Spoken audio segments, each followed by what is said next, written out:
ध्यान के रहस्य पर आधारित दूसरे प्रवचन के सारांश के प्रथम भाग में हमने देखा कि भाषा और शब्दों का लगातार प्रवाह ध्यान में सबसे बड़ी बाधा है। जब हम शब्दों के बीच के मौन अंतराल को पहचानते हैं तभी ध्यान का द्वार खुलता है। ओशो बताते हैं कि ध्यान आत्मसम्मोहन नहीं है, बल्कि पूर्ण जागरूकता और अस्तित्व के साथ संवाद की अवस्था है। इसके क्रम में यह उस सारांश का दूसरा भाग है। यदि आपने वह भाग 1 नहीं देखा है तो इस विषय की पूर्ण समझ के लिए इस वीडियो के उस भाग को जरूर देखें, अन्यथा आप इस विषय के सार को खो देंगे। हेलो दोस्तों, स्वागत है आपका हमारे अपने YouTube चैनल बोध से संबोधि में। सबसे पहले हम सभी के भीतर बैठे उस परम तत्व को सादर प्रणाम करते हैं। आप सभी साधकों से एक निवेदन है, ओशो की यह अद्भुत श्रृंखला बुद्धत्व का मनोविज्ञान या the psychology of the esoteric अवश्य सुने। यह केवल प्रवचन नहीं बल्कि मानव चेतना के विकास का अत्यंत मूल्यवान मार्गदर्शन है। पहले प्रवचन में ओशो ने आत्मज्ञान की आवश्यकता और सचेतन विकल्पों की महत्ता को समझाया था, और दूसरे प्रवचन ध्यान का रहस्य में उन्होंने ध्यान के वास्तविक स्वरूप पर गहरी रोशनी डाली है। ओशो स्पष्ट करते हैं कि ध्यान कोई तकनीक या विधि नहीं है, बल्कि एक जीवित प्रक्रिया है, एक खिलावट है, एक विकास है। ध्यान का अर्थ मन को जबरन रोकना नहीं, बल्कि उसकी यांत्रिकता को समझकर उससे पार हो जाना है। मेरे प्यारे दोस्तों, यह श्रृंखला आपके भीतर गहन बोध और परिवर्तन ला सकती है। यदि आप सच में अपने जीवन में सजगता और आत्मज्ञान का स्वाद चखना चाहते हैं तो इसे अवश्य देखें। तो आइए हम ध्यान के रहस्यों पर प्रवचन के सारांश के अपने दूसरे भाग को और विस्तार से देखते हैं। जब मन और चेतना केवल शब्दों पर केंद्रित रहती है तो यह गैर ध्यानपूर्ण अवस्था होती है। जब चेतना केवल शब्दों के बीच के अंतराल पर केंद्रित होती है तभी उसे ध्यान कहते हैं। ध्यान का अर्थ है अंतराल के प्रति सजगता, जागरूकता या पूर्ण अवधान का होना। एक साथ शब्दों और अंतराल दोनों पर सचेत होना असंभव है। होश और सजगता में शब्द स्वयं ही खो जाते हैं। तुम शब्दों के बीच का अंतराल तो महसूस कर सकते हो, लेकिन दो अंतरालों के बीच की दूरी को नहीं। शब्द अनेक होते हैं पर अंतराल एक ही होता है। अनेक शब्दों के बीच उपस्थित सभी अंतराल अंततः एक ही है। इसलिए ध्यान का सार है अंतराल पर अवधान होना। जैसे ही देखने का ढंग बदलता है, अनुभव भी बदल जाता है। यदि मन को लंबे समय तक किसी एक ही वस्तु पर केंद्रित रखा जाए तो वह वस्तु विलीन हो जाती है, क्योंकि मन स्वभावतः एक ही विषय पर अधिक देर तक टिका नहीं रह सकता। उसे या तो विषय बदलना होगा या फिर सो जाना होगा। उसके सामने केवल ये दो ही संभावना है। किसी एक विषय पर केंद्रित रहना शांति, ऊर्जा और ताजगी प्रदान कर सकता है। यह शारीरिक स्वास्थ्य और मानसिक स्थिरता के लिए भी सहायक हो सकता है, लेकिन यह ध्यान नहीं है। ओशो क्या कहते हैं कि किसी एक विषय पर केंद्रित रहना या केंद्रित होना ध्यान नहीं है। आत्मसम्मोहन या सुझाव द्वारा जो कुछ किया जाता है वह भी ध्यान नहीं है। केवल आत्मसम्मोहन या सुझाव को ध्यान समझ लेना खतरनाक हो सकता है। जो लोग आत्मसम्मोहन को ही ध्यान मान लेते हैं वे कभी भी ध्यान की गहराई में प्रवेश नहीं कर पाते। ओशो कहते हैं यह अपने आप को मनोवैज्ञानिक नशे में डुबाने जैसा है। मन किसी स्थिर अवस्था में नहीं रह सकता। यह सदैव एक जीवंत प्रवाह है। यदि इसे जबरदस्ती से रोका जाए, बांधा जाए तो यह नींद में चला जाएगा और अपनी जीवंतता को बचाए रखने के लिए सपने गढ़ने लगेगा। यह दबाव और थोपे गए नियंत्रण से उपजा पलायन मात्र है। जब सजगता और बोध की स्थिति आती है और शब्द पीछे छूट जाते हैं, तब आत्मसम्मोहन असंभव हो जाता है, क्योंकि आत्मसम्मोहन के लिए शब्द चाहिए, सुझाव चाहिए। बिना शब्दों के आप मन को कोई आदेश या निर्देश नहीं दे सकते। ओशो कहते हैं, मंत्र का वास्तविक अर्थ ही सुझाव है, लेकिन यदि आप बिना किसी शब्द के केवल सजग, जागरूक और बोधपूर्ण हो जाए, तो आप देखेंगे कि आपका मन बदलने लगता है, आपका अवधान बदलने लगता है, और तब सामने की वस्तु अपना गहनतम रहस्य प्रकट करने लगती है। यदि आप केवल शब्दों को ही सजग होकर देखते रहे और उन्हें हटाने के लिए किसी नए शब्द, किसी मंत्र या किसी तकनीक का या विधि का सहारा न ले, तो स्वाभाविक रूप से आपका मन अंतराल पर केंद्रित हो जाएगा, क्योंकि मन लगातार शब्दों पर या किसी विषय पर केंद्रित नहीं रह सकता। अंततः उसे शून्यता, उस अंतराल में जाकर विश्राम लेना ही पड़ेगा। जब आप शब्दों से तादात्म्य कर लेते हैं, तो मन एक शब्द से दूसरे शब्द पर छलांग लगाता रहता है। यही छलांग आपको अंतराल से बचा लेती है। हर नए शब्द में एक ताजगी होती है, एक नवीनता होती है। पुराना शब्द चला गया, नया आ गया, और इस प्रकार मन चलता रहता है, अवधान बदलता रहता है। लेकिन यदि आप शब्दों से तादात्म्य ना करें, केवल साक्षी बने रहे, ऊपर खड़े होकर शब्दों की धारा को देखते रहे, तो आप अंतराल को पहचानने लगोगे। और एक बार जब आप अंतराल को पहचान लेते हैं, तब आप उसमें प्रवेश करना भी सीख जाते हैं।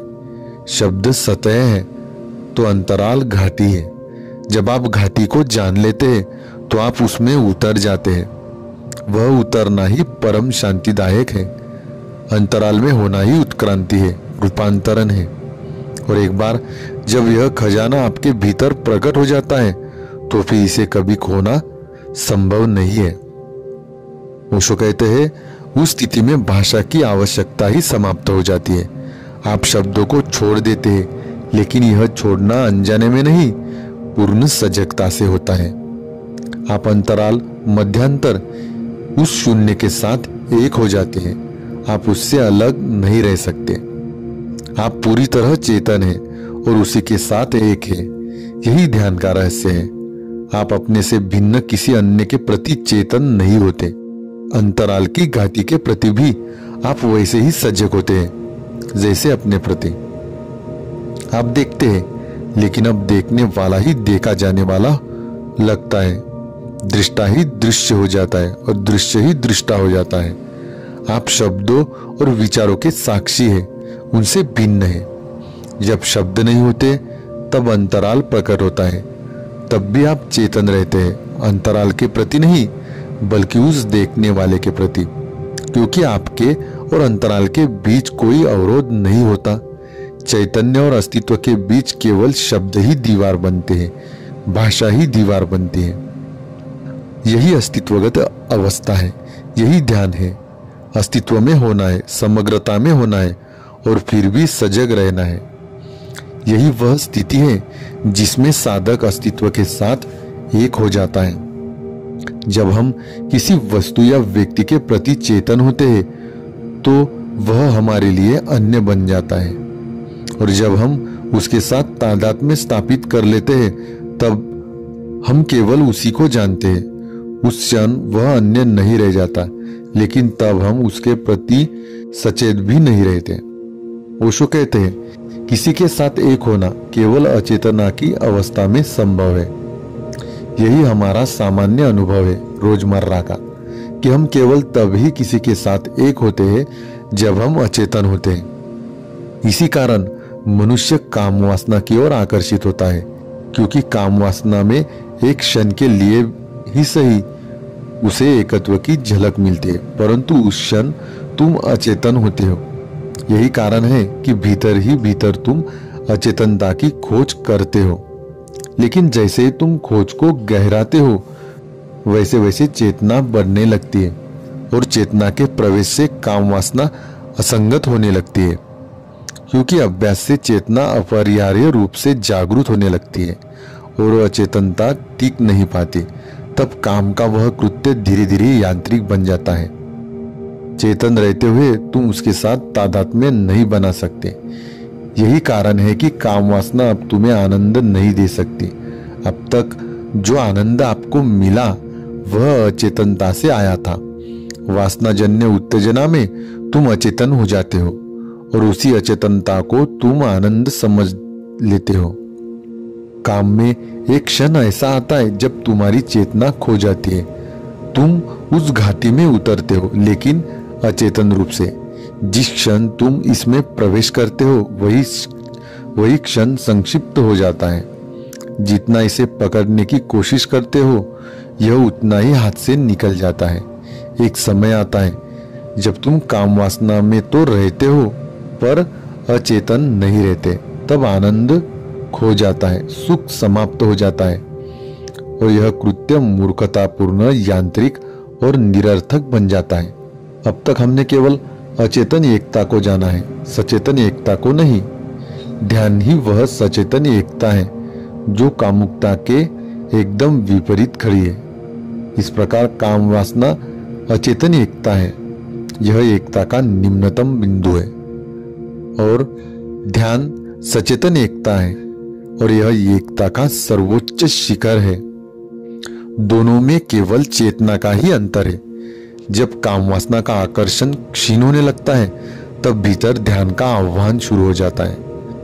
काम वासना का निषेध छोड़ देने से ध्यान का मार्ग अपने आप प्रकट होने लगता है। लेकिन यदि काम वासना केवल निषेध रहित हो जाए तो आकर्षण, रोमांस और कोमलता समाप्त हो जाती है और आध्यात्मिकता मर जाती है। दमन से काम वासना और प्रबल हो जाती है। दमनकारी व्यक्ति कभी भी धार्मिक नहीं हो सकता क्योंकि उसका ध्यान केवल दमन का विकल्प भर है। जब दमन और निषेध छोड़ा जाता है तभी कामुकता धीरे धीरे ध्यान में रूपांतरित होने लगती है। दमन मुक्त काम एक धार्मिक क्रांति का आधार बनता है।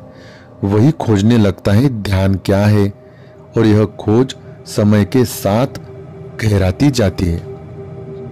जब काम वासना का आकर्षण क्षीण होने लगता है तब भीतर ध्यान का आह्वान शुरू हो जाता है। काम वासना का निषेध छोड़ देने से ध्यान का मार्ग अपने आप प्रकट होने लगता है। लेकिन यदि काम वासना केवल निषेध रहित हो जाए तो आकर्षण, रोमांस, कोमलता समाप्त हो जाती है। दमन से काम वासना और प्रबल हो जाती है।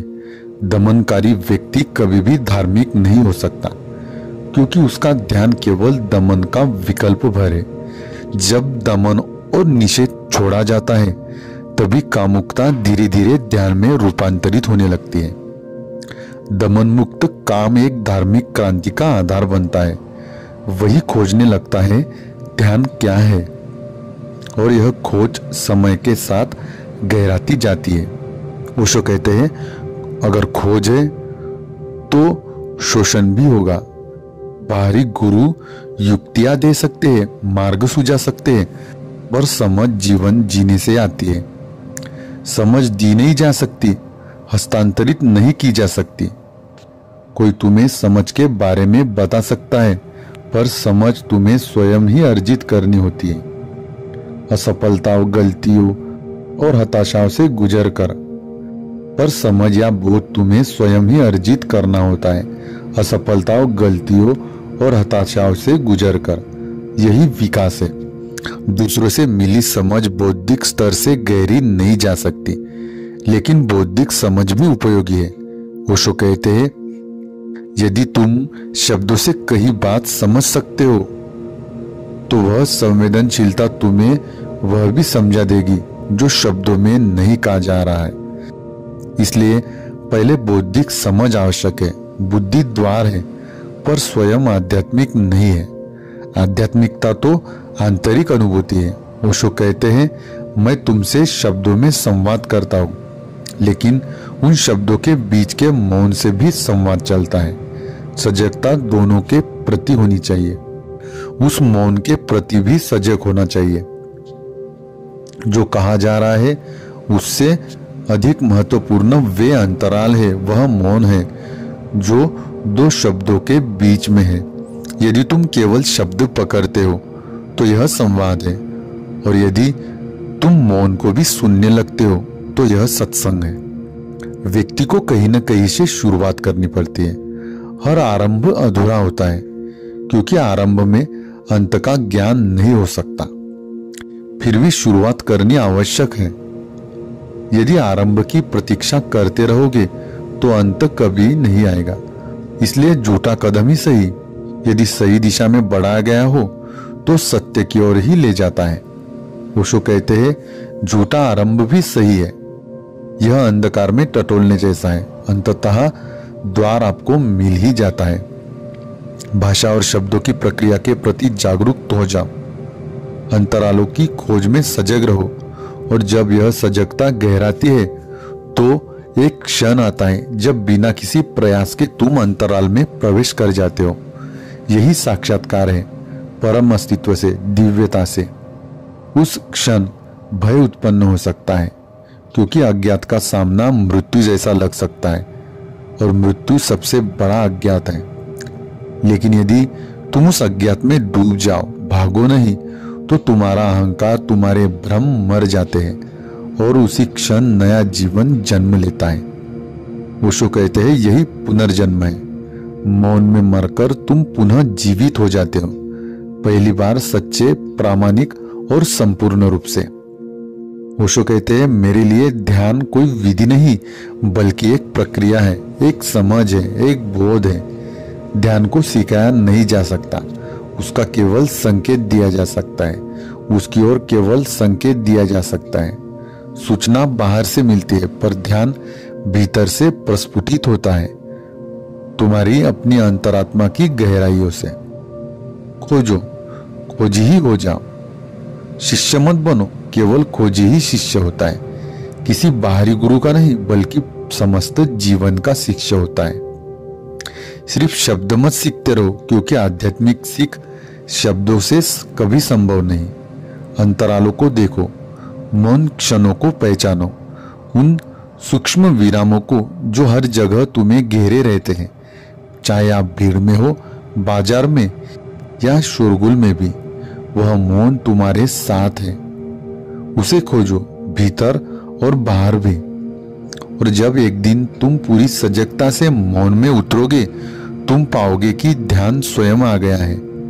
ध्यान हमेशा से आता रहा है, वह सदैव आता रहेगा, लेकिन इसके लिए तुम्हें खोजी बनना पड़ेगा। खोजी बनते ही तुम खुल जाते हो, स्वागत के लिए तैयार हो जाते हो। ध्यान कोई वस्तु नहीं, यह एक अतिथि है जिसे तुम निमंत्रित कर सकते हो और उसकी प्रतीक्षा कर सकते हो। वह आता है और सदा से आता रहा है, और हर उस व्यक्ति के पास आता है जो खुलने को, खोजने को तैयार होता है। कहीं और से मत सीखो, नहीं तो धोखा खाओगे। मन हमेशा सरलतम रास्ता खोजता है, जहां कम से कम प्रतिरोध हो। यही प्रवृत्ति शोषण का कारण बनती है। यही प्रवृत्ति आध्यात्मिक यात्रा को विषाक्त कर देती है। ओशो कहते हैं, किसी की आध्यात्मिक प्यास का शोषण करने वाला सबसे खतरनाक व्यक्ति होता है। धन लूट लिया जाए तो भी हानि सीमित है, जीवन छीन लिया जाए तो भी वह इतना गंभीर नहीं है जितना यह कि कोई तुम्हारे ध्यान की, समाधि की, परम सत्य की प्यास को रोक दे या बुझा दे। यही सबसे बड़ा अक्षम्य पाप है। इसलिए सतर्क रहो। इसलिए ओशो चेताते हैं कि सतर्क रहो। किसी और से यह मत पूछो कि ध्यान क्या है या ध्यान कैसे किया जाए, बल्कि यह पूछो कि बाधाएं क्या है, रुकावटें क्या है, विकास कहाँ थम गया है। किसी बाहरी गुरु की खोज मत करो। ओशो कहते हैं, जो तुम्हें पूर्व निर्मित सूत्र देता है वह मित्र नहीं, शत्रु है। इसलिए अंधकार में टटोलो। यही स्थिति है, यही अवसर है, और यही टटोलना तुम्हें वह समझ या बोध देगा जो आपको मुक्त कर देगा। सत्य मुक्ति है, सत्य स्वतंत्रता है, और समझ या बोध भी स्वतंत्रता ही है। सत्य किसी स्थान या समय से मिलने वाली वस्तु नहीं। तुम उससे मिलते नहीं बल्कि उसमें विकसित होते हो। इसलिए समझ की, बोध की खोज में रहो। जितना अधिक बोधपूर्ण होते जाओगे उतने ही सत्य के करीब पहुंचते जाओगे और फिर किसी अनपेक्षित क्षण में अज्ञात में समझ या बोध अपनी चरम अवस्था पर पहुंच जाएगा। तब तुम नहीं रहोगे, केवल ध्यान रह जाएगा। ध्यान और तुम दोनों साथ साथ नहीं हो सकते। या तो तुम हो या ध्यान है। जब तुम नहीं होते तब ध्यान घटित होता है। ध्यान सदा तुमसे परे है। जब तुम घटना में खो जाते हो, बिना अहंकार, बिना मैं के, तब केवल अस्तित्व शेष रह जाता है। यही परमात्मा है, यही परम लक्ष्य है और यही सभी धर्मों की साधना का सार है। पूर्व निर्मित रूप में देने का दावा करते हैं। ओशो कहते हैं, टटोलते रहो, असफलताओं से मत डरो। असफल हो जाओ लेकिन असफलता को दोहराओ मत। गलतियां करना मानवीय है, क्षमा करना दिव्य है। जो सत्य की खोज में गलती करता है उसे सदा क्षमा मिलती है और यह अस्तित्व की गहराइयों से किया गया वादा है। लेकिन व्यक्ति को उस ओर बढ़ना होगा, विकसित होना होता है। अंत में सारांश रूप में यदि कहे तो ध्यान कोई विधि नहीं, कोई तकनीक नहीं, बल्कि एक प्रक्रिया है और समझ और बोध है। इसे बाहर से न तो सिखाया जा सकता है न ही दिया जा सकता है। यह भीतर की गहराइयों से स्वतः उत्पन्न होता है। सिर्फ शब्दों में अटकना व्यर्थ है। शब्द अनेक हो सकते हैं लेकिन मौन और अंतराल एक ही है, अद्वैत है। इसी मौन को पहचानना, इसी अंतराल को देखना ध्यान का द्वार है। ध्यान तब घटित होता है जब तुम नहीं होते। जहां मैं का अहंकार समाप्त होता है वही ध्यान का आरंभ होता है। या तो तुम हो या ध्यान है, दोनों साथ साथ संभव नहीं है।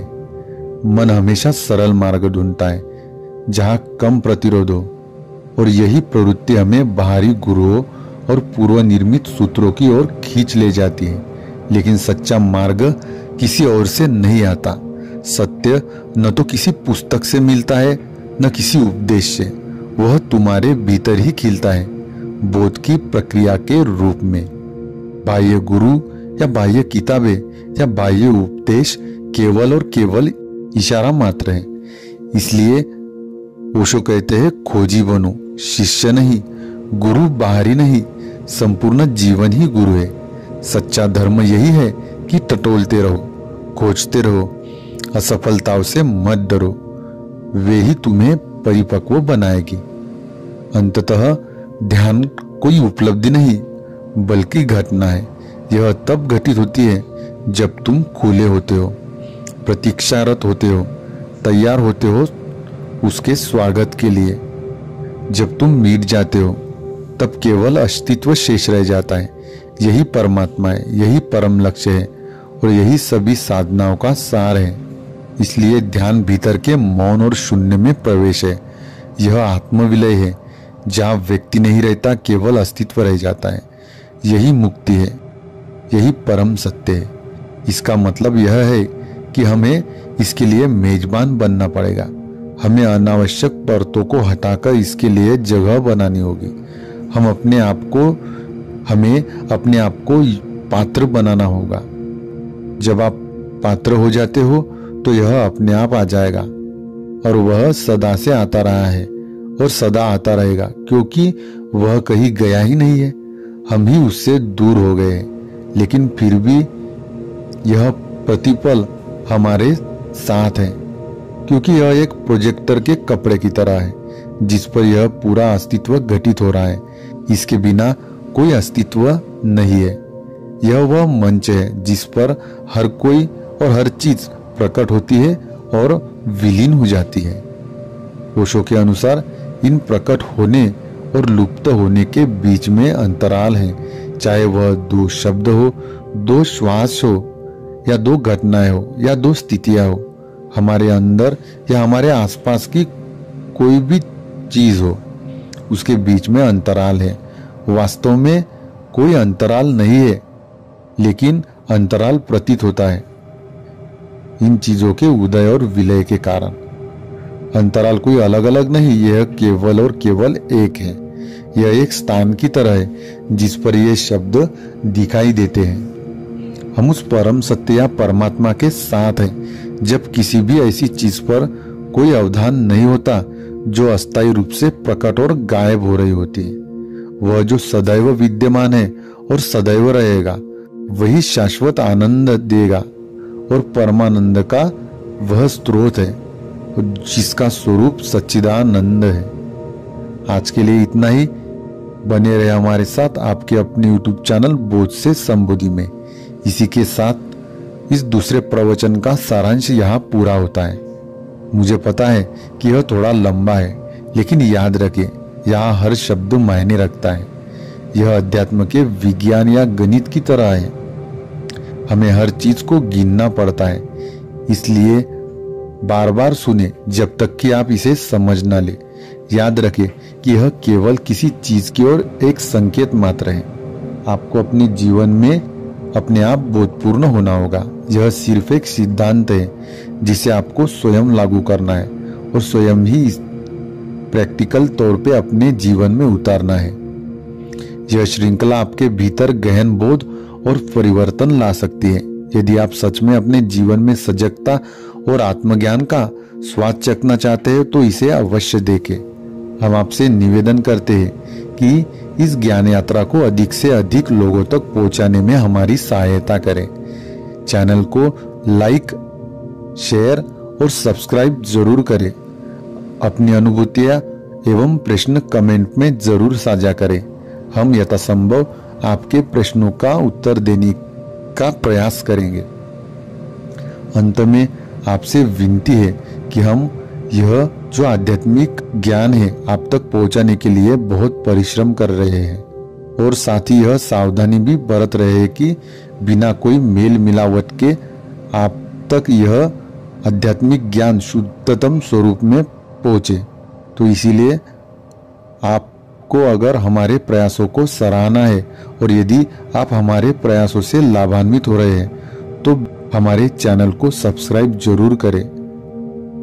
और यह सब्सक्राइब जैसे हमारे लिए है वैसे यह आपके द्वारा भी उठाया गया एक सचेतन कदम है जो कि आपको परम सत्य की ओर ले जाने वाला सिद्ध हो सकता है।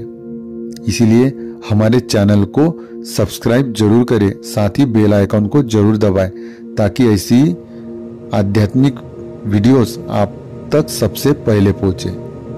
आपकी सहभागिता केवल व्यक्तिगत साधना ही नहीं बल्कि सामूहिक चेतना के विकास में भी एक मूल्यवान योगदान दे सकती है। आज के लिए इतना ही। धन्यवाद। ओम शांति शांति शांति।